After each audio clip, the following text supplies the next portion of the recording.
ನಮಸ್ಕಾರ. National TV present Bigg Boss ಅಪ್ಡೇಟ್ಗೆ ಸ್ವಾಗತ. ನಾನು ಸ್ವಾತಿ ಸಾಲಿಯನ್. ಬಿಗ್ ಬಾಸ್ ಮನೆಯಲ್ಲಿ ನಿನ್ನೊಂದು ಆರೋಪವನ್ನ ಸೃಷ್ಟಿಯಾಗಿತ್ತು. ಅದೇನಪ್ಪಾ ಅಂದ್ರೆ ಸೂರಜ್ ಅವರು ಗಿಲ್ಲಿ ಮೇಲೆ ಒಂದು ಆರೋಪವನ್ನ ಮಾಡ್ತಾರೆ. ಅದೇನಪ್ಪಾ ಅಂದ್ರೆ ಗಿಲ್ಲಿ ಅವರು ಕೂಡ ಅಷ್ಟೇ ಬಿಗ್ ಬಾಸ್ ಮನೆಯವರಿಗೂ ಒಂದು ಆರೋಪವನ್ನ ಹೊರಡಿಸೋ ರೀತಿಯಲ್ಲಿ ಒಂದು ಮಾತಾಡ್ತಾರೆ. ಗಿಲ್ಲಿ ಅವರು ಟಾಸ್ಕ್ ಆಡದೆ ಕ್ಯಾಪ್ಟನ್ ಆಗ್ತಾರೆ ಅಥವಾ ಬಿಗ್ ಬಾಸ್ ಬೇಕಂತಾನೆ ಗಿಲ್ಲಿ ಅವ್ರನ್ನ ಕ್ಯಾಪ್ಟನ್ ಮಾಡ್ತಾರೆ ಅನ್ನೋ ಮಾತನ್ನ ಹೇಳಿರ್ತಾರೆ. ಸೊ ಅದ್ರಲ್ಲಿ ರಘು ಅವರು ಅಷ್ಟೇ ಕ್ಯಾಪ್ಟನ್ ಆಗಕ್ಕೆ ಟಾಸ್ಕ್ ಆಡಿಲ್ಲ ಅನ್ನೋ ಮಾತನ್ನ ಹೇಳ್ತಾರೆ. ಸೊ ನಾನು ಸೂರಜ್ ಅವ್ರಿಗೆ ಒಂದು ಪ್ರಶ್ನೆ ಮಾಡೋದು, ಒಂದ್ ವೇಳೆ ಮೊನ್ನೆ ಕಾವ್ಯ ಮತ್ತೆ ಸೂರಜ್ ನಡುವೆ ಆದಂತಹ ಒಂದು ವೋಟಿಂಗ್ ಲೈನ್ ಇತ್ತಲ್ಲ, ಮನೆಯವರು ವೋಟಿಂಗ್ ಹಾಕ್ಬೇಕಿತ್ತು. ಸೊ ಆವಾಗ ಏನಾದ್ರೂ ಸೂರಜ್ ಅವ್ರಿಗೆ ಜಾಸ್ತಿ ವೋಟ್ ಬಿದ್ದು ಕ್ಯಾಪ್ಟನ್ ಆಗಿದ್ರೆ ಈ ಮಾತನ್ನ ಆವಾಗ್ಲೂ ಹೇಳ್ತಾ ಇದ್ರ ಅನ್ನೋದು ಗೊಂದಲ ಆಗಿದೆ. ಯಾಕಂದ್ರೆ ಇಷ್ಟು ಗಿಲ್ಲಿಯವ್ರಿಗೆ ಈ ತರ ಹೇಳ್ಬೇಕಾದ್ರೆ ಒಂದ್ ವೇಳೆ ಸೂರಜ್ ಅವ್ರು ಏನಾದ್ರು ಮನೆಯವ್ರ ಆಯ್ಕೆ ಪ್ರಕಾರ ವೋಟಿಂಗ್ ಅಲ್ಲಿ ಗೆದ್ದು ಕ್ಯಾಪ್ಟನ್ ಆಗಿದ್ರೆ, ಅವರು ಯಾವ್ದು ಟಾಸ್ಕ್ ಆಡಿ ಗೆದ್ದ ಕ್ಯಾಪ್ಟನ್ ಆಗಕ್ಕೆ ಚಾನ್ಸ್ ಇರ್ಲಿಲ್ಲ, ಮನೆಯವ್ರ ವೋಟಿಂಗ್ ಕ್ಯಾಪ್ಟನ್ ಆಗ್ಬೇಕಿತ್ತು. ಆವಾಗ ಈ ಮಾತನ್ನ ಅವ್ರು ಹೇಳ್ತಿದ್ರ ಅನ್ನೋದು ಪ್ರಶ್ನೆ ಮಾಡ್ಬೇಕಿದೆ. ಯಾಕಂದ್ರೆ ಗಿಲ್ಲಿ ಅವ್ರಂತ ಬಂದಾಗ್ಲೇ ಯಾಕೆ ಇಷ್ಟು ಪರ್ಸನಲಿ ಟಾರ್ಗೆಟ್ ಮಾಡ್ತಾರೆ ಅಂತ ಗೊತ್ತಾಗ್ತಿಲ್ಲ. ಬಟ್ ಗಿಲ್ಲಿ ಅವರು ತಮ್ಮ ಆಟವನ್ನ ಚೆನ್ನಾಗಿ ಆಡಿ ಆದ್ರೂ ಕ್ಯಾಪ್ಟನ್ ಆಗ್ಬೇಕು ಅನ್ನೋ ಒಂದು ಹುಮ್ಮಸ್ಸನ್ನ ಇಟ್ಕೊಂಡು ತುಂಬಾ ಚೆನ್ನಾಗಿ ಆಟ ಆಡ್ತಿದ್ರು. ಅವರನ್ನ ಕ್ಯಾಪ್ಟನ್ ಮಾಡ್ಬೇಕು ಅಂತ ಬಿಗ್ ಬಾಸ್ ಏನು ಮಾಡಿಲ್ಲ ಅನ್ಸುತ್ತೆ. ಯಾಕಂದ್ರೆ ಟಾಸ್ಕ್ ಬೇರೆ ಕೊಟ್ಟಿದ್ದಾರೆ, ಅದ್ರಲ್ಲೂ ಗಿಲ್ಲಿನೇ ಕ್ಯಾಪ್ಟನ್ ಆಗ್ಬೇಕು ಅಥವಾ ಗಿಲ್ಲಿನೇ ಕ್ಯಾಪ್ಟನ್ ಮಾಡ್ಬೇಕು ಅಂತ ಇದ್ರೆ ಎಷ್ಟೋ ಓಟ್ ಇತ್ತಲ್ಲ, ಜಾಸ್ತಿ ಓಟ್ ಗಿಲ್ಲಿಗೆ ಬಿದ್ದಿರೋದು ಪೇರೆಂಟ್ಸ್ ಅವರಿಂದ, ಅಂದ್ರೆ ಬಿಗ್ ಬಾಸ್ ಮನೆಯವರಿಂದ ಬಿದ್ದಿದ್ದು ಓಟ್ ಜಾಸ್ತಿ ಗಿಲ್ಲಿಗೆನೆ. ಸೊ ಆ ಕಾರಣಕ್ಕಾಗಿ ಬಿಗ್ ಬಾಸ್ಗೆ ಡೈರೆಕ್ಟ್ ಆಗಿ ಗಿಲ್ಲಿ ಅವ್ರನ್ನೇ ಕ್ಯಾಪ್ಟನ್ ಮಾಡ್ಬೇಕಿತ್ತು. ಬಟ್ ಆದ್ರೂ ಕೂಡ ಅಲ್ಲಿ ಅಶ್ವಿನಿ ಅವ್ರನ್ನ ತರ್ತಾರೆ. ಅಶ್ವಿನಿ ಮತ್ತೆ ಗಿಲ್ಲಿಗೆ ನಡುವೆ ಒಂದು ಪೈಪೋಟಿಯನ್ನ ಇಟ್ಟು ಅಲ್ಲಿ ಕ್ಯಾಪ್ಟನ್ ಯಾರು ಆಗ್ಬಹುದು ಅನ್ನೋದನ್ನ ನೋಡೋಕೆ ಬಿಗ್ ಬಾಸ್ ಒಂದು ಟಾಸ್ಕ್ ಅನ್ನ ಕೊಡ್ತಾರೆ.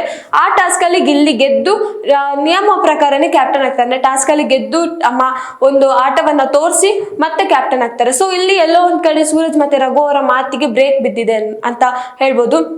ಯಾಕಂದ್ರೆ ಗಿಲ್ಲಿ ಅವರು ಆಡ್ಕೊಳ್ಳೋರ ಬಾಯಿಗೆ ಉತ್ತರವನ್ನ ಕೊಟ್ಟಿದ್ದಾರೆ ಅಂತಾನೆ ಹೇಳ್ಬೋದು. ಈ ಒಂದು ಟಾಸ್ಕ್ ಗಿಲ್ಲಿ ಆಡ್ತಾರ ಅಥವಾ ಆಡಲ್ವಾ ಅನ್ನೋದು ಬಿಗ್ ಬಾಸ್ಗೂ ಗೊತ್ತಿರಲ್ಲ ಅನ್ಸುತ್ತೆ. ಯಾಕಂದ್ರೆ ಆ ಒಂದು ಟಾಸ್ಕ್ ತುಂಬಾ ಈಸಿ ಟಾಸ್ಕ್ ಅಂತಾನೆ ಹೇಳ್ಬೋದು. ಈಗ ಅವರಿಗೆ ಕಷ್ಟ ಆಗಿದ್ರು ಕೂಡ ಆ ಒಂದು ಟಾಸ್ಕ್ ಅಲ್ಲಿ ಅಷ್ಟೇನು ಫಿಸಿಕಲಿ ಎಫರ್ಟ್ಸ್ ಇರ್ಲಿಲ್ಲ ಅಥವಾ ಮೆಂಟಲಿ ಏನು ಆಗ್ತಿರ್ಲಿಲ್ಲ. ಅವರ ಯುಕ್ತಿಯಿಂದ ಆಡುವಂತ ಆಟ ಆಗಿತ್ತದು. ಸೊ ಹಾಗಾಗಿ ಬಲೂನ್ ಅನ್ನ ಮೇಲೆ ಎಸ್ದಾಗ ಆಗ ಬಲೂನ್ ಕೆಳಗೆ ಬರೋದ್ರೊಳಗೆ ಅವರು ಎಷ್ಟು ಬಾಲ್ ಅನ್ನ ಕಲೆಕ್ಟ್ ಮಾಡ್ತಾರೆ ಅನ್ನೋದು ಮ್ಯಾಟರ್ ಆಗುತ್ತೆ. ಸೊ ಇದ್ರಲ್ಲಿ ಅಶ್ವಿನಿ ಅವರು ಚೆನ್ನಾಗಿ ಆಡ್ಬೋದಿತ್ತು ಅಥವಾ ಗಿಲ್ಲಿ ಅವರು ಚೆನ್ನಾಗಿ ಆಡ್ತಾರೆ ಅಂತ ಬಿಗ್ ಬಾಸ್ಗೆ ಯಾರಿಗೂ ಗೊತ್ತಿರ್ಲಿಲ್ಲ ಅನ್ಸುತ್ತೆ. ಬಟ್ ಅಲ್ಲಿ ಅವರು ಕಮೆಂಟ್ ಪಾಸ್ ಮಾಡಿದಾಗ, ಅಂದ್ರೆ ನಿನ್ನೆ ಸೂರಜ್ ಅವರು ಆರೋಪವನ್ನ ಮಾಡಿದಾಗ ಆ ಕಾರಣಕ್ಕೋಸ್ಕರ ಬಿಗ್ ಬಾಸ್ ಏನಾದ್ರು ಈ ಟಾಸ್ಕ್ ಅನ್ನ ಕೊಟ್ಟಿರ್ಬೋದಾ ಅನ್ನೋದು ಒಂದು ಕಡೆ ಗೊಂದಲದ ವಿಷಯ ಅಂತಾನೆ ಹೇಳ್ಬೋದು. ಯಾಕಂದ್ರೆ ಆ ತರ ಒಂದು ಪೋಟ್ರೆ ಆದಾಗ ಹೊರಗಡೆ ಯಾವ ರೀತಿ ಅಂದ್ರೆ ಅವ್ರು ಆ ತರ ಹೇಳಿದಾಗ ಹೊರಗಡೆ ಯಾವ ರೀತಿ ಪೋಟ್ರೆ ಆಗ್ಬಹುದು ಅನ್ನೋದು ಬಿಗ್ ಬಾಸ್ಗೆ ಏನಾದ್ರು ಐಡಿಯಾ ಬಂದಿರುತ್ತಾ.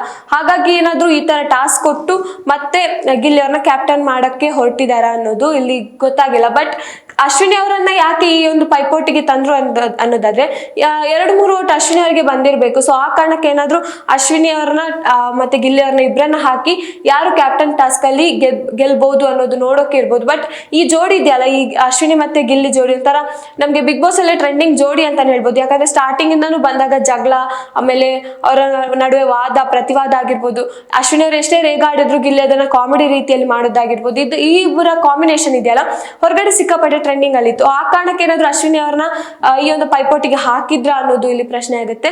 ಇನ್ನು ಸೂರಜ್ ಮತ್ತೆ ರಘು ಅವರ ಮಾತಿಗೆ ಬ್ರೇಕ್ ಬಿದ್ದಿದೆ ಅಂತ ಹೇಳ್ಬೋದು. ಯಾಕಂದ್ರೆ ಅಷ್ಟು ಆರೋಪವನ್ನ ಮಾಡಿದ್ರು ಅವರು, ಗಿಲ್ಲಿ ಟಾಸ್ಕ್ ಆಡದೆ ಕ್ಯಾಪ್ಟನ್ ಆದ್ರೆ ಏನ್ ಯೂಸ್, ಆ ತರ ಒಂದು ಮಾತನ್ನ ಹೇಳಿದ್ರು. ಸೊ ಹಾಗೆ ಅವರ ಮಾತಿಗೆ ಬ್ರೇಕ್ ಬಿದ್ದು ಗಿಲ್ಲಿ ಅವರು ತಮ್ಮ ಆಟವನ್ನ ಆಡಿ ಕ್ಯಾಪ್ಟನ್ ಆಗಿದ್ದಾರೆ.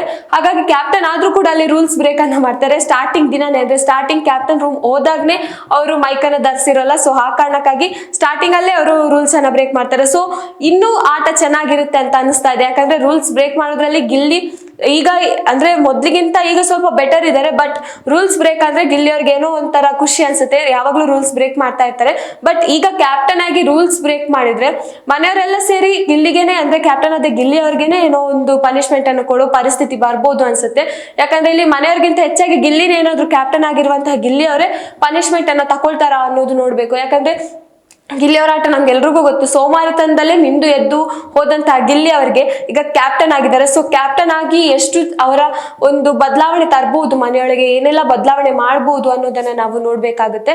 ಇನ್ನು ಕ್ಯಾಪ್ಟನ್ ಆಗಿರುವಂತಹ ಗಿಲ್ಲಿ ಅವರಿಗೆ ಎಷ್ಟೋ ಜನರಿಂದ ಸ್ವಲ್ಪ ಬೇಜಾರಾಗಿದೆ. ಅಂದ್ರೆ ಗಿಲ್ಲಿ ಕ್ಯಾಪ್ಟನ್ ಆಗಿರೋದು ಮನೆಯವರಿಗೆ, ಅಶ್ವಿನಿ ಅವ್ರಿಗೆ ಆಗಿರ್ಬೋದು ಅಥವಾ ಸೂರಜ್ ಅವ್ರಿಗೆ ಆಗಿರ್ಬೋದು, ರಘು ಅವ್ರಿಗೆ ಯಾಕೋ ಬೇಜಾರಾಗಿದೆ ಅನ್ಸುತ್ತೆ. ಯಾಕಂದ್ರೆ ಪರ್ಸನಲಿ ಟಾರ್ಗೆಟ್ ಮಾಡ್ತಾ ಬರ್ತಿದ್ದಾರೆ ಗಿಲ್ಲಿ ಅವ್ರನ್ನ. ತುಂಬಾ ದಿನ ನಾವು ಗಮನಿಸಿದ್ರೆ ನೋಡಿದ್ರೆ ಗಿಲ್ಲಿ ಅವ್ರನ್ನ ಪರ್ಸನಲಿ ಟಾರ್ಗೆಟ್ ಅನ್ನ ಮಾಡ್ತಿದ್ದಾರೆ. ಸೊ ಆ ಕಾರಣಕ್ಕಾಗಿ ಗಿಲ್ಲಿ ಅವರು ಕ್ಯಾಪ್ಟನ್ ಆಗಿರೋದು ಆಲ್ಮೋಸ್ಟ್ 50% ಜನರಿಗೆ ಅಲ್ಲಿ ಮನೆಯೊಳಗಿರೋ 50% ಅವರಿಗೆ ಇಷ್ಟ ಆಗಿಲ್ಲ ಅನ್ಸುತ್ತೆ.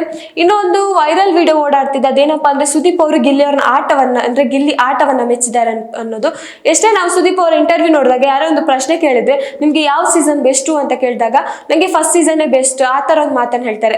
ಆಮೇಲೆ ಅವ್ರಿಗೆ ಪರ್ಸನಲಿ ಕೆಲವೊಬ್ರು ಕಂಟೆಸ್ಟೆಂಟ್ ಇಷ್ಟ ಆಗ್ತಾರೆ, ಅದರಲ್ಲಿ ಗಿಲ್ಲಿ ಒಬ್ರು ಅಂತ ಹೇಳ್ಬೇಕಾಗುತ್ತೆ. ಯಾಕಂದ್ರೆ ಆ ಒಂದು ಮಾತಿನಲ್ಲಿ ಅಂದ್ರೆ ಒಂದು ವಿಡಿಯೋದಲ್ಲಿ ಈಗ ಹೊರಗಡೆ ಟ್ರೆಂಡ್ ಆಗ್ತಿರೋದು ಗಿಲ್ಲಿ ತಮ್ಮ ಆಟವನ್ನ ಚೆನ್ನಾಗಿ ಆಟ ಆಡ್ತಿದ್ದಾರೆ, ಅಲ್ಲಿ ಯಾರಿಗೂ ಆಡಕ್ ಬರಲ್ಲ, ಸೊ ಗಿಲ್ಲಿ ಅವ್ರ ಆಟವನ್ನ ಈ ತರ ಆಡ್ಕೊಂಡು ಚೆನ್ನಾಗಿ ಆಟ ಆಡ್ತಿದ್ದಾರೆ ಅನ್ನೋ ಮಾತನ್ನ ಹೇಳ್ತಾರೆ. ಸೊ ಹಾಗಾಗಿ ಇದು ಗಿಲ್ಲಿ ಫ್ಯಾನ್ಸ್ಗೆ ಸಿಕ್ಕಾಪಟ್ಟೆ ಖುಷಿ ಅಂತಾನೆ ಹೇಳ್ಬೋದು.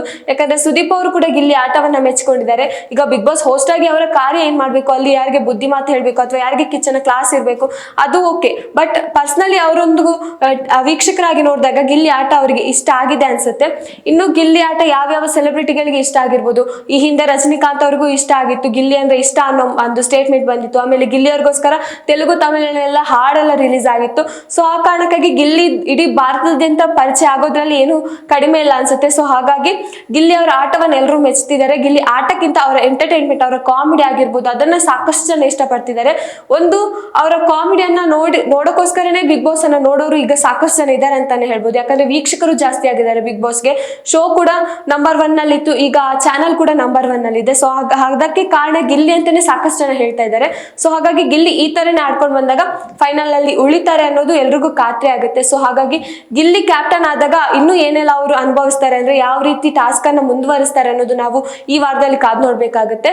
ಸೊ ಇನ್ನಷ್ಟು ವಿಷಯಕ್ಕಾಗಿ ನೋಡ್ತಾ ಇರಿ ನ್ಯಾಷನಲ್ ಟಿವಿ. ಧನ್ಯವಾದಗಳು.